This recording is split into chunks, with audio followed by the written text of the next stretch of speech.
Bienvenue au podcast 100% mental. Je suis Thibaut, préparateur et coach mental et formateur en préparation mentale. À chaque épisode, on va traiter un thème, un sujet ou un outil qui va vous permettre de transformer votre mental en allié sportif et être performant en toutes circonstances. Merci de votre écoute, allons-y.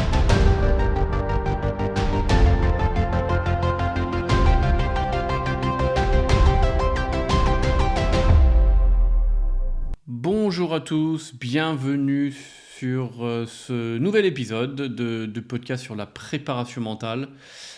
Bienvenue, j'espère que tout le monde va bien, que vous passez une belle journée si vous écoutez ça en pleine journée, ou que vous avez passé une belle journée si vous écoutez ça en soirée, et j'espère que vous allez passer une très belle journée si vous écoutez le matin.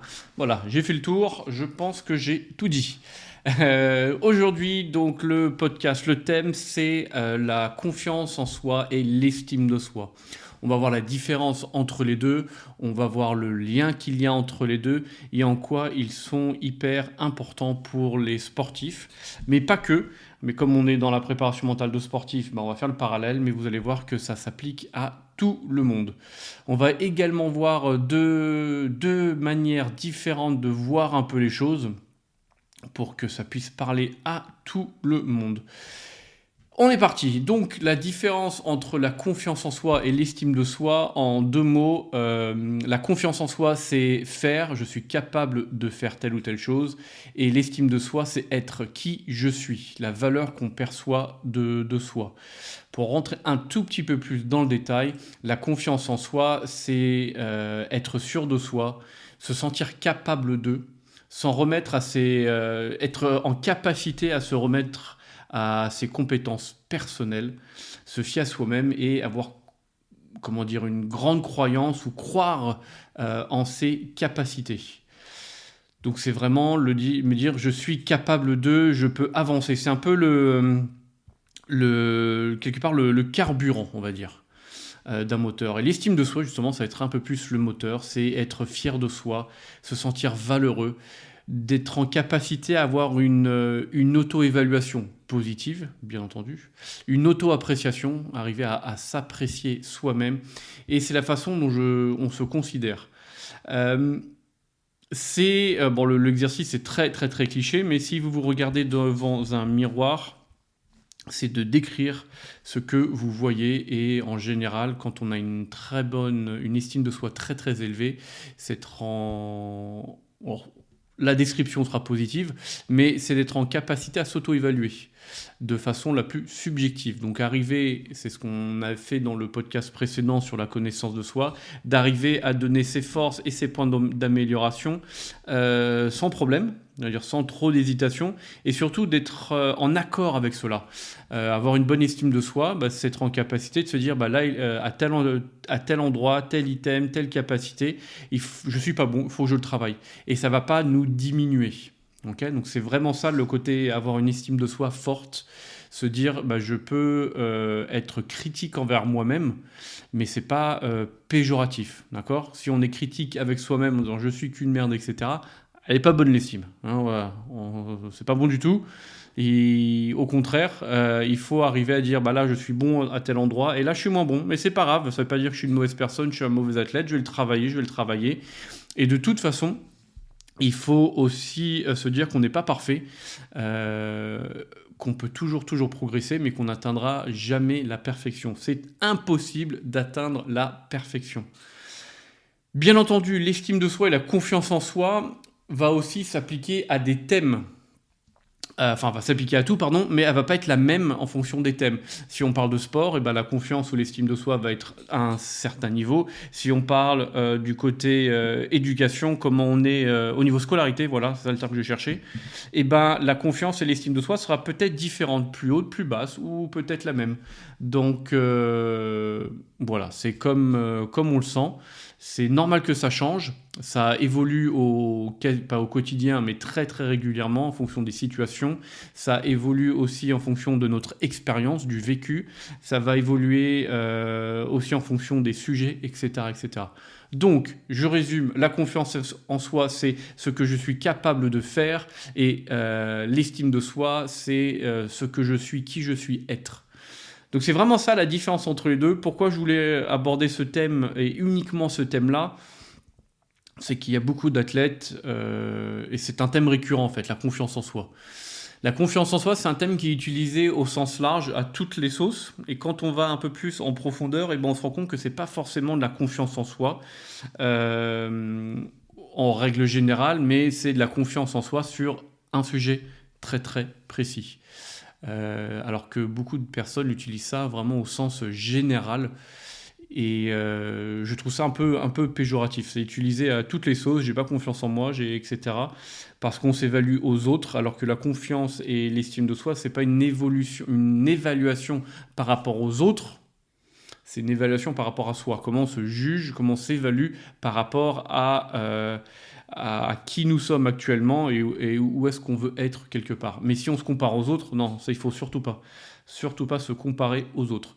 Avec un athlète, hier, un joueur de rugby, c'est quelqu'un qui joue troisième ligne et il veut être titulaire à son poste dans le club dans lequel il joue. Il joue en top 14 et il veut être titulaire à son poste.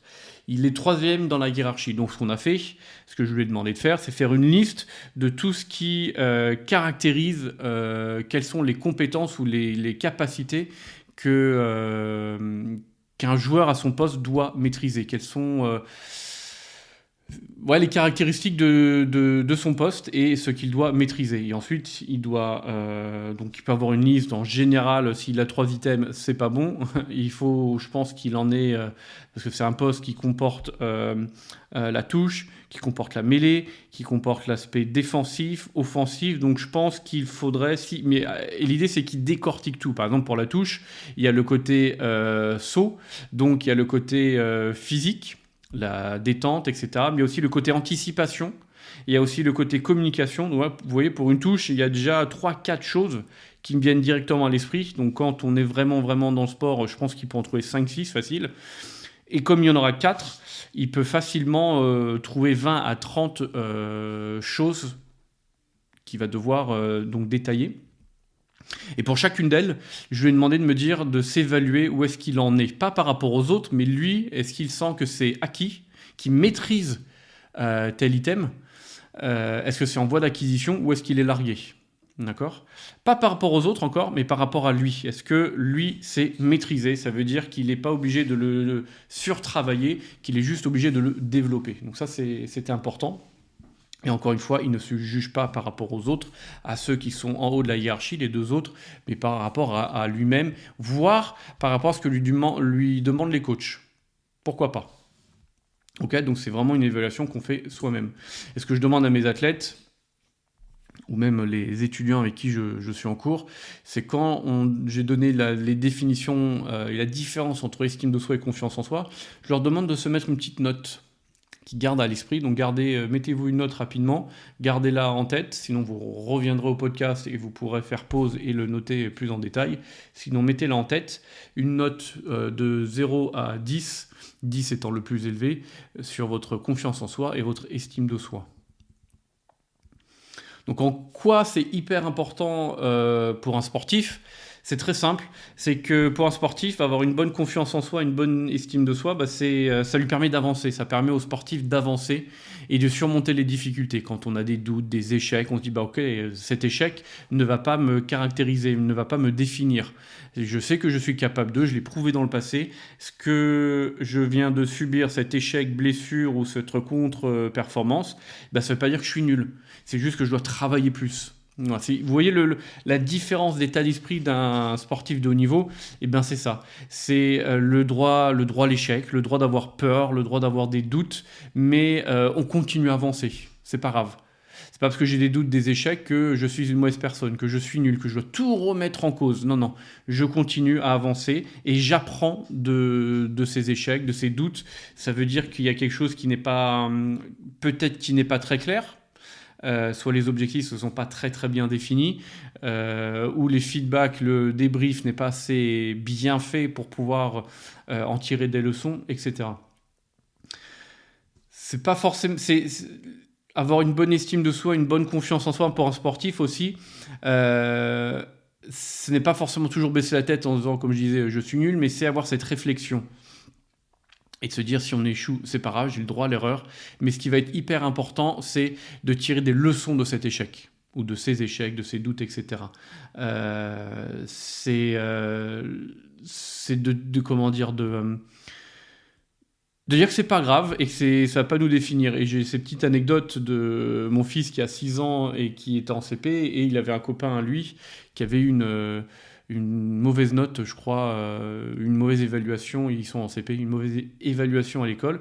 Et ben Peter est allé le voir en disant, bah écoute, c'est pas grave, tu feras mieux la prochaine fois, c'est pas grave, tu as eu une mauvaise note, on a eu d'autres bonnes avant, etc. Et ben en fait, c'est cet état d'esprit que les sportifs ont. Et c'est pas juste dire, bah tiens, j'ai pas fait mon chrono ou j'ai un échec, allez, on l'oublie, on passe à autre chose. C'est de reprendre la situation. Pourquoi j'ai pas atteint mon objectif? Qu'est-ce que j'ai mal fait? Est-ce que c'était l'entraînement, ma préparation, ma routine, quelque chose pendant, qu'importe. C'est ce que je vous disais hier, pas hier, mais dans le tout premier épisode. La préparation mentale se travaille avant, pendant et après. Et là, ça va être surtout le après.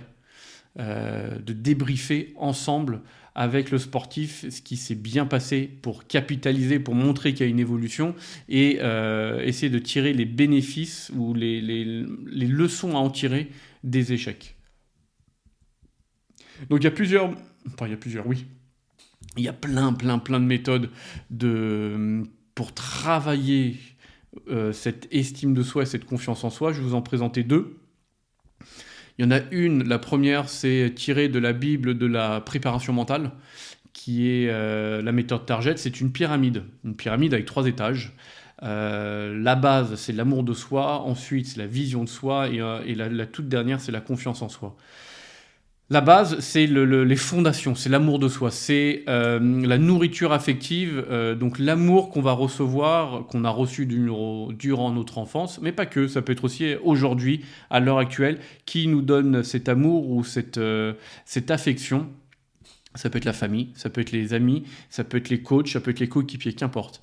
Et l'idée, c'est d'avoir ces personnes-là qui nous aiment, enfin qui nous apportent de l'affection, qui va nous permettre de nous aimer soi-même. De s'aimer soi-même, d'accord? C'est savoir s'aimer soi-même.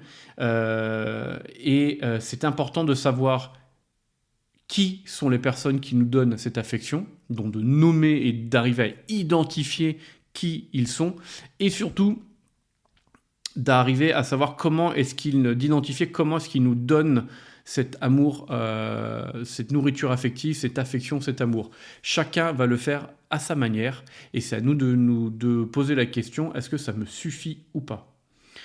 Donc ça, c'est la première chose, l'amour. Si on arrive à s'aimer, on arrivera à se voir réussir dans le futur. C'est la deuxième étape, la vision de soi. On arrivera à se voir réussir dans le futur. C'est pas on arrive à se voir, c'est pas juste, je m'imagine, j'aimerais être telle ou telle personne ou faire telle ou telle chose. C'est se voir, c'est avoir la force de conviction qu'on va réussir. Surmonter les défis et arriver à cette ligne d'arrivée ou à l'atteinte de cet objectif. C'est une force de conviction qu'on va y arriver. Le chemin va être très compliqué, il va y avoir plein d'obstacles, c'est dans 10-20 ans peut-être, ça va être hyper compliqué, mais je vais y arriver. D'accord? C'est pas dire, oh j'aimerais être un tel, ça serait cool si je peux faire ci ou ça. Non, c'est je suis convaincu au plus profond de moi-même que je vais y arriver. C'est hyper important. Vous voyez, il y a une grande différence entre j'aimerais être et je sais que je vais y arriver. Et les sportifs, entre guillemets, de haut niveau, ils ont ce côté un peu force de conviction, ils arrivent à se voir réussir. Ça va être très compliqué, mais je vais y arriver. Je vais devoir cravacher, je vais faire plein de sacrifices, etc. pour y arriver. Donc ça, c'est hyper important. Donc l'amour de soi, la nourriture affective, l'amour, l'affection qu'on le reçoit, ensuite qui va alimenter la vision de soi et comment je me vois réussir dans la vie. Si on n'a pas d'amour ou ça ou autre, on aura du mal à se voir réussir dans le futur. Ça va avoir plutôt un côté négatif dans la vision de soi. Et malheureusement, et c'est très malheureux, et j'aime pas dire ça, mais c'est malheureux, c'est que la vision de soi dépend aussi du milieu social dans lequel on est. Des personnes qui ont des parents qui réussissent et ben forcément les enfants vont voir que c'est possible et les parents vont leur inculquer cette réussite. Tu vas y arriver, tu vas voir, en travaillant dur, on va y arriver. Donc les enfants ont ça dans leur éducation.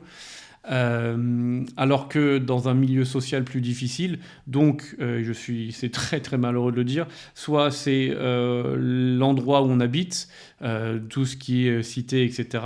Soit malheureusement c'est les personnes issues d'immigration, comme on les parque dans des endroits et on leur dit tu vas devoir cravacher 40 fois plus pour y arriver. Et ben eux ils entendent ça en permanence et ils se disent bah, je vais pas y arriver, ou il va falloir que je travaille beaucoup beaucoup plus.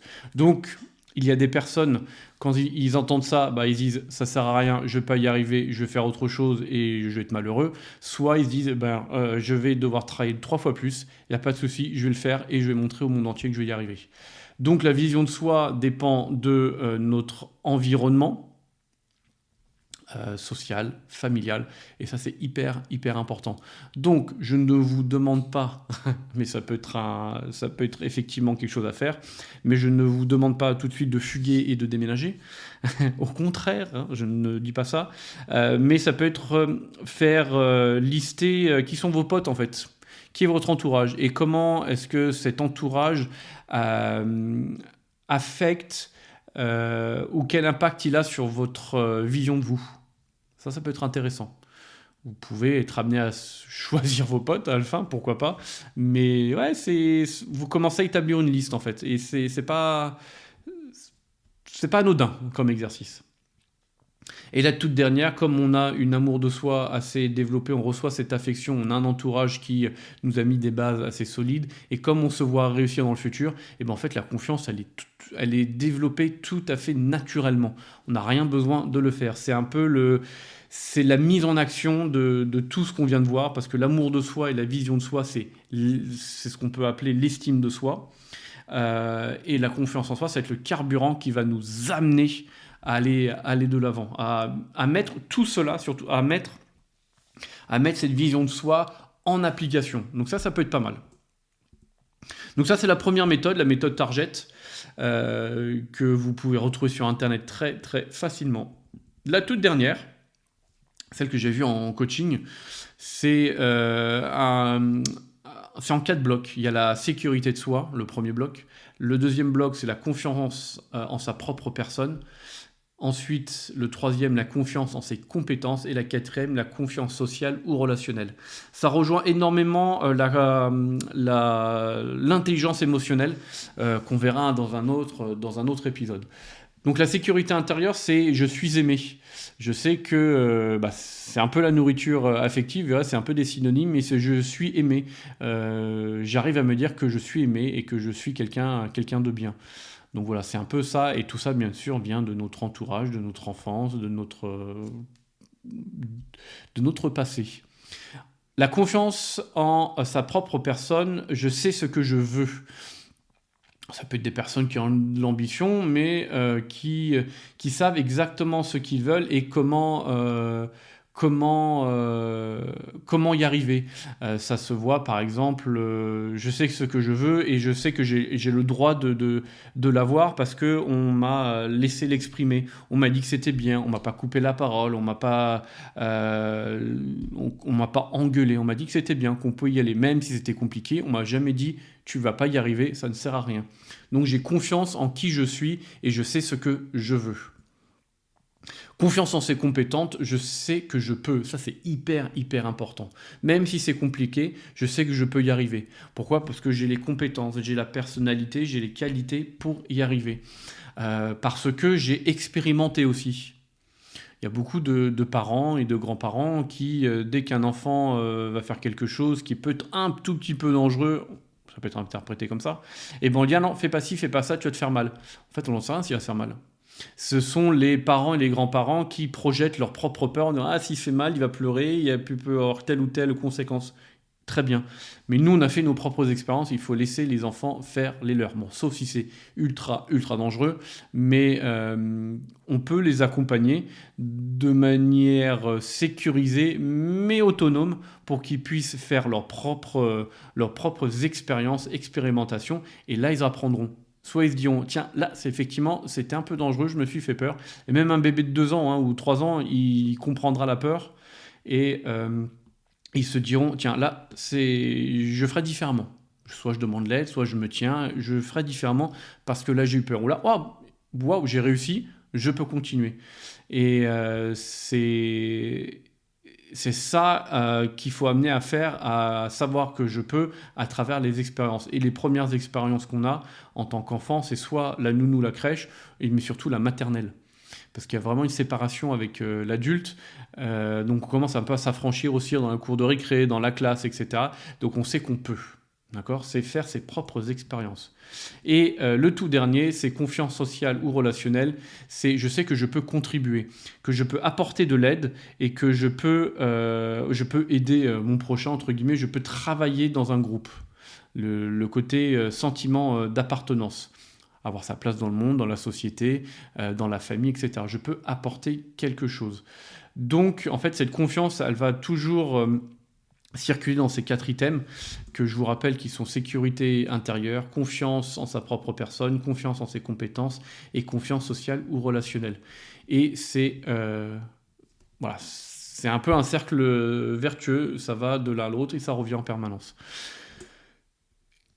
Ce qui est très important, il y a des personnes, je le ressens, me le disent, soit on me le dit, ou soit on me le dit pas, mais je le ressens quand même, on me dit j'ai pas confiance en moi, c'est la fin du monde. Pas du tout. Je trouve que déjà quand on arrive en séance et on se dit tiens, j'ai pas confiance en moi, très bien. Et on va déjà creuser sur quel item, parce qu'on peut avoir confiance en soi sur certaines choses et pas sur d'autres. Déjà, c'est pas qu'on n'a pas confiance en nous en règle générale, mais c'est sur des choses très précises. Donc on voit qu'il y a des choses où on est très très bon. Et c'est ce que je leur dis, la première chose, c'est le plus important là-dedans, c'est d'en avoir conscience. Et donc, quand on a conscience, en général, on fait tout pour y arriver et tout pour trouver des solutions. Et je trouve que c'est ça le plus important déjà, quand on se dit on n'a pas confiance en soi, sur quelle partie, et ensuite on va le travailler. C'est ça, c'est pas la fin du monde. Et quel que soit l'adulte ou la personne, on va passer par des phases où on a moins confiance en nous. Un sportif, rappelez-vous, son outil de travail, c'est son corps. Quand il est blessé, il y a une blessure de longue durée, et ben, il va passer par beaucoup, beaucoup de doutes. Beaucoup de doutes et un manque de confiance sur son corps. Mon corps m'a lâché, c'est mon outil de travail, comment je vais faire? Quand je vais reprendre la compétition, eh ben, je vais tout doucement parce que j'ai peur de me blesser. Et il y a beaucoup, beaucoup d'athlètes, dès qu'ils sont blessés, ben, certains mettent beaucoup, beaucoup de temps à revenir. D'autres, ils reviennent jamais au même niveau parce qu'ils ont peur. Donc voilà, c'est aussi tout ça, la confiance dans son corps, mais après d'autres choses, quand on revient de blessure et on n'arrive pas à trouver 100% de ses capacités, et ben on se dit, en fait j'ai tout perdu. Mes concurrents ont pris une longueur d'avance, j'ai tout perdu, je suis nul, etc. Donc, c'est un peu un cercle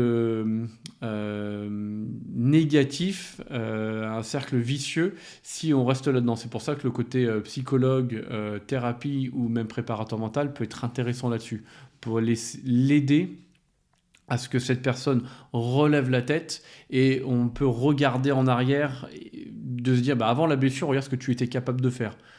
Et ça n'a pas disparu du jour au lendemain, tu es capable de. Il faut juste retrouver cette flamme ou cette source qui te permet d'y croire, tout simplement. Enfin, tout simplement. C'est facile à dire, un peu plus compliqué à mettre en place, mais c'est tout à fait possible. Voilà. Ce que je peux vous inviter à faire maintenant, c'est vous reprenez un peu les notes que vous êtes données au tout début, sur la confiance en soi et l'estime de soi, et vous essayez de la réévaluer, de la remettre à jour par rapport à tout ce qu'on vient de se dire. Est-ce que c'est une évaluation, une mise à jour à la baisse? Ok, vous avez le droit. Est-ce que c'est une mise à jour à la hausse? Vous avez le droit. Ou est-ce qu'elle n'a pas changé? Vous avez le droit également. Et je vais vous laisser la fin de cet épisode sur une citation qui est de l'abbé Jacques Delille, qui était à l'Académie française, qui a intégré l'Académie française en 1774, si je me suis bien renseigné je me suis bien renseigné. Et sa citation, c'est « Laissez-le s'estimer pour qu'il soit estimable ». Laissez-le s'estimer pour qu'il soit estimable. Voilà, je vous laisse avec ça. Méditez là-dessus. Et puis je vous remercie. Je vous remercie infiniment pour tout. Si vous avez des questions, vous pouvez me les envoyer sur Insta ou autre, ou vous laissez, voilà, vous pourrez me contacter, même par mail. Donc, si vous avez des questions, n'hésitez pas, des commentaires, n'hésitez pas, des remarques, n'hésitez pas. Si vous avez des idées de thèmes sur lesquels vous souhaiteriez qu'on aborde ensemble, qu'on développe avec grand, grand, grand plaisir. En tout cas, un grand, grand merci à vous. Je vous souhaite une très, très belle journée et puis je vous dis à très, très bientôt. Ciao!